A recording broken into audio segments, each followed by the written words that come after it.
From Boca Raton, Florida, the home of Lynn University, and site of the 2012 final presidential debate, this is Beyond the Brief. Hello, and welcome to Beyond the Brief. I'm Milan Dorji. And I'm Aura Cruz. Today's show has a lot to offer, from tech news to social issues, as well as an elaborate report on CNN anchor Anderson Cooper. The release of the iPhone 5 last Friday was a huge success. Hundreds of loyal Apple customers lined up outside the Apple store in Boca Raton for the new release. Savvy Kathy reports. Last Friday morning, the iPulse was at an Apple store in Boca Raton, Florida for the much-anticipated release of the new iPhone 5. Hundreds of Apple customers lined up eager to be one of the first iPhone 5 owners. People started to line up the night before around 10 o'clock. Many even slept in their cars, waiting for the mall doors to open. When the rain began to fall around 4 a.m., the mall opened its doors in order to accommodate their wet customers, providing them with free coffee and water. Finally, the Apple Store doors opened at 8 a.m.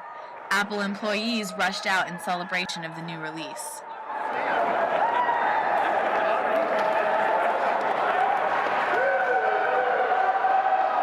Did they serve you breakfast? Hell no. No breakfast? Just coffee? Just coffee. Did you get water or anything? Yeah, they gave us water. How long have you been here? I got here around 12. 12 last night, midnight? Yeah. And you were in the parking lot just chilling? Yeah, and then once they said we could come over, it was like a free-for-all. Was it like a race to the door? Yeah, everyone drove their cars through the parking lot, there's no rules. Some customers even took advantage of the new release, waiting in line for hours, only to sell their spot in line. Basically, I got here around 10:30, 11 o'clock last night. I got my spot, and basically got my tickets, and then just waiting for, now that everybody wants to get their phones and they're scared of selling out, so I just sold my tickets. You sold your ticket? Sold a couple tickets actually, a couple spots. So you've been here since 10 o'clock last night? 10:30. 10:30 last night. Did you sleep here? Basically, yeah, pretty much in my car. After the release at the Apple Store, iPulse set out to see how the student body felt about the new iPhone. Well, to be honest, I'm really not that impressed. I mean, myself, I'm a beta tester for Apple, so I've known about these new improvements for a while now. So I'm not really that surprised. There's actually some things I think that need to be improved, if you ask me. If I had the money right now, I'd go buy it. I think it's worth $400, $800 without contract. I love iPhone. I'm an Apple geek. I admit it. I hate PCs, but it's totally worth the money. Are you planning on getting one at some point? Definitely. I feel like it's not as good as everybody makes it out to be. I feel like the phone is the same. It's just slimmer, bigger screen. I believe the software in it is new. The display is the same, and the camera is the same. So it's basically the same phone, just slimmer and a bigger screen. I'm pretty excited. I was waiting for over 5 hours in the Apple line in front of the Boca Raton Center Mall, and I got my iPhone 5. So this is the new iPhone? This is a new iPhone, and when we compare the iPhone 4, it's much thinner, and it's much lighter, and it's much longer. That's all. So how long did you wait in line this morning to get your iPhone? I waited over 5 hours. Over 5 hours? Yeah. There was other people was waiting from 10 p.m. to this morning 8 o'clock. Although the new iPhone may look and feel similar to the iPhone 4S, Apple insists that this is not the case, stating that creating an entirely new design means inventing an entirely new technology. This is Savvy Kathy reporting for the iPulse. The Green Initiative is an environmental movement that was set in motion on our campus. Jennifer Murillo caught up with students and faculty to get insight on their opinions about it. The Green Movement has proven to be a great success for Lynn University, but lately there has been some concern about room air and temperature in the DeHornley building. We went around the conservatory asking for student and faculty opinions. The two main issues that we had with what happened is that they bolted down our windows and they closed the controls to our air conditioning. So we can't open our windows and we can't change the temperature controls in our room. Some of these rooms get really cold that we're practicing in. It's not good for our muscles. It's not good for the instruments. It'll crack them. A lot of the conservatory students have instruments that range anywhere from $10,000 to $100,000 that are really sensitive to different temperatures, and so having no access to air in the windows or fluctuation of temperature can be really damaging to those instruments. If given the option to maybe change their temperature, it might be a good idea to do that because they could save energy by just allowing students to shut off their air conditioning, which I think the majority of students would do. After listening to students' point of view, we proceeded to interview school staff and faculty on their take on the issue. We had problems in the past with mold, mildew. This is South Florida. It's extremely humid here all year round. And if you leave the window open, if you leave the AC off or on, it creates a great atmosphere for mold to grow. And it was costing the university thousands of dollars every year to replace carpets and tear down walls and do a lot of work regarding mold. If we keep the rooms at 72 degrees with about 55% humidity, we found that that's the ideal living temperature. It is a concern that while this works for the rest of the campus, we have to find a way to find a common ground that will not affect instruments. The flip side to that coin, I understand that part of that initiative is to be sure that we don't have mold growing, because air conditioning and humidity, for example, the windows are open, that's a recipe for mold. It's not an easy issue. It's an issue that we have to resolve, and we're in the process of resolving it. This is Jennifer Murillo for Beyond the Brief. The Lord's Place is a nonprofit, non-sectarian organization dedicated to breaking the cycle of homelessness in the Palm Beach County area. Deborah Nabas reports.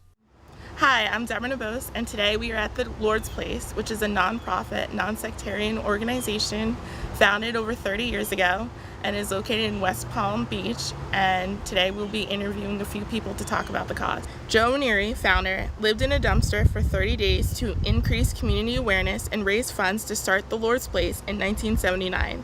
And for over 3 decades, the First Family Emergency Center in Palm Beach County has provided an array of services to the homeless and the poor. Even though it's called the Lord's Place, we have nothing to do with it. We're non-sectarian, non-denominational.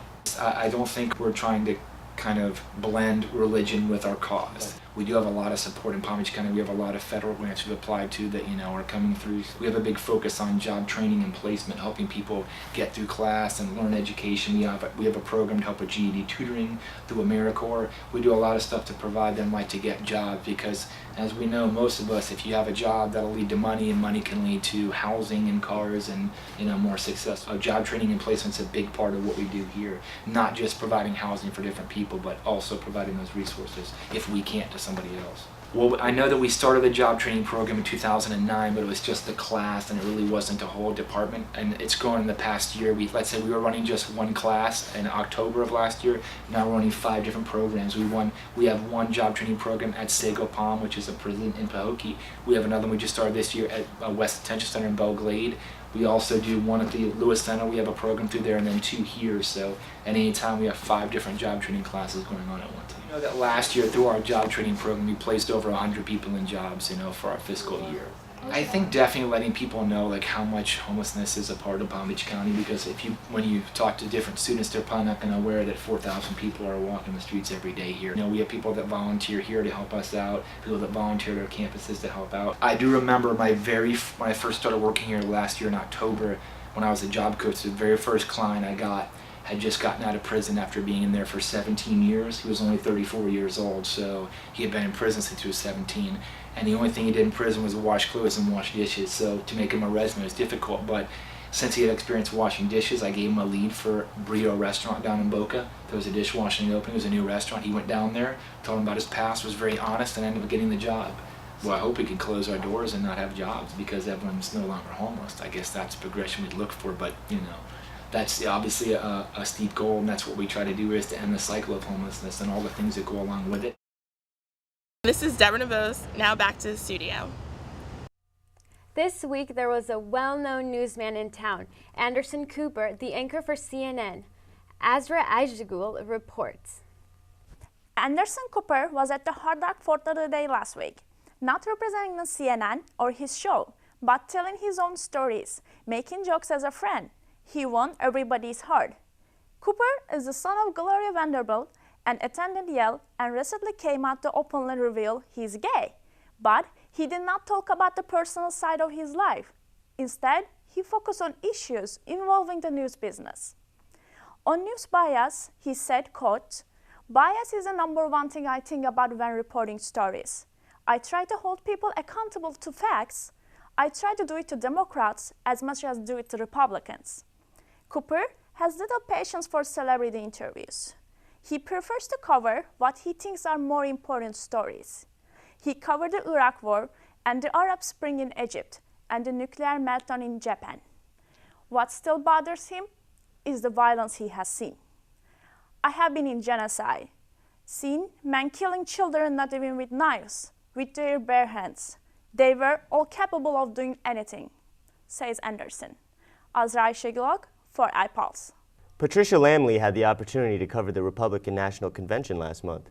With elections coming up shortly, the Hispanic vote is proving to be more crucial. While in Tampa, Lamley had the privilege to interview the chairman of the Republican National Hispanic Association.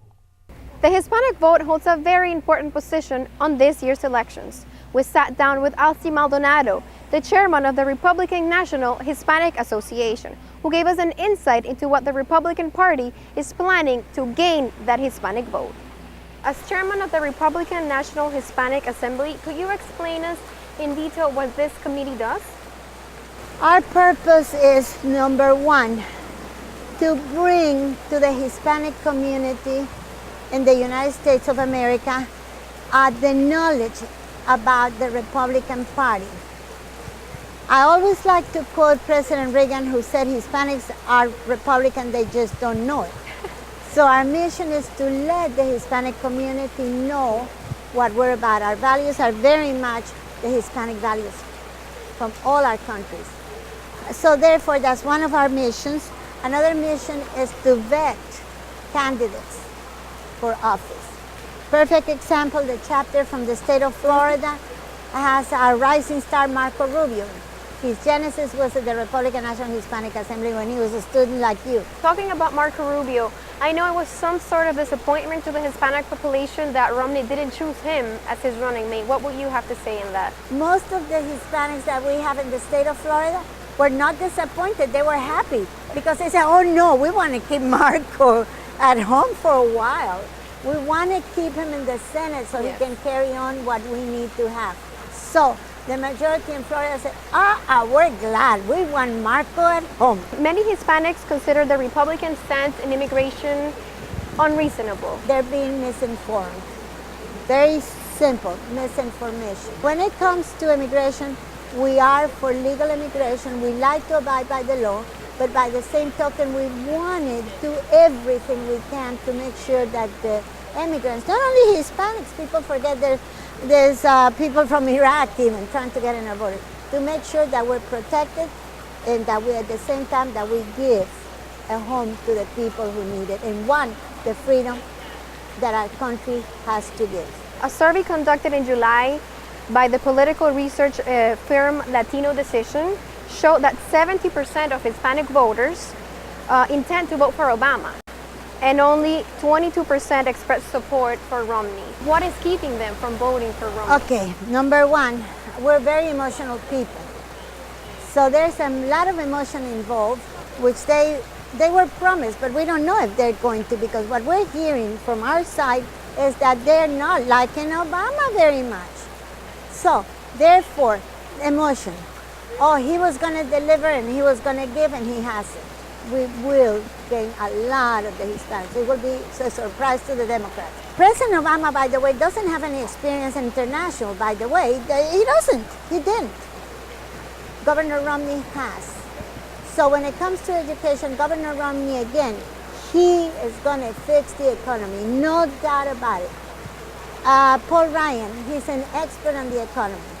So if we start with that, then it will expand where the children can come in, immigration will get better, it will deliver. He has the values that most women, Democrat, Republican, Independent, we're all women. So at the end of the day, when they look at Ann Romney, we see ourselves.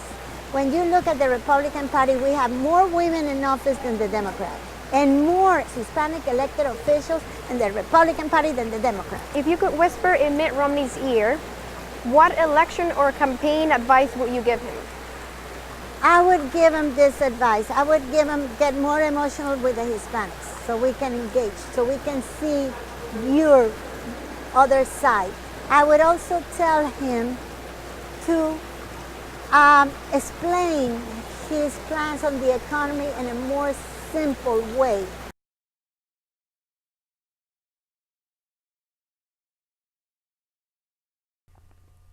As we can see, the Hispanic vote has a very important part in these upcoming elections. Especially here in Florida and our campus where there's a large Hispanic community. I agree, and I'm eagerly anticipating to see how the Hispanic vote will take part in the upcoming debate on our campus, particularly because the theme is foreign affairs. Well, we've come to the end of today's show, but make sure to tune in next week for more stories and the scoop on the latest news on campus. This is Beyond the Brief. I'm Milan Dorji. And I'm Aura Cruz. Thank you for tuning in. Have a great weekend and see you next time.